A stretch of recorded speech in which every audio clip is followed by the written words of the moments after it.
Hi అండి, welcome to మన ఇంటి సాంప్రదాయం. ఇవాళ వచ్చేసి ఎంతో టేస్టీగా ఉండే మరమరాల ఫ్రై రాయలసీమ స్టైల్లో ఈజీగా ఎలా ప్రిపేర్ చేసుకోవాలో చూద్దాం. ముందుగా స్టవ్ వెలిగించి ఒక కడాయి పెట్టుకొని అందులో ఒక 4 టేబుల్ స్పూన్ దాకా ఆయిల్ వేసుకోవాలి.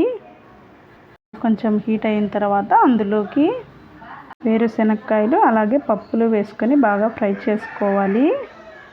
ఈ విధంగా ఫ్రై చేసుకున్నాక అందులోకి 2 ఎండుమిరపకాయలు అలాగే 4-5 వెల్లుల్లి రెబ్బలను దంచి వేసుకోవాలి. అలాగే 1 టేబుల్ స్పూన్ పసుపు, అలాగే 1 టేబుల్ స్పూన్ కారం, 1 టేబుల్ స్పూన్ సాల్ట్ వేసి బాగా ఫ్రై చేసుకొని స్టవ్ ఆఫ్ చేసుకోవాలి. ఇప్పుడు ఒక 500 గ్రామ్ మరమరాలు తీసుకున్నాను. వీటిని ఇందులో వేసి కలుపుకోవాలి. బాగా మిక్స్ అయ్యేలాగా టాస్ చేసుకొని కలుపుకోవాలి.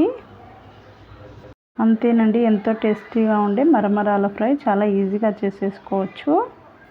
ఈ వీడియో మీకు నచ్చినట్లయితే లైక్ చేయండి, అలాగే షేర్ చేయండి, సబ్స్క్రైబ్ చేసుకోండి. Thank you for watching.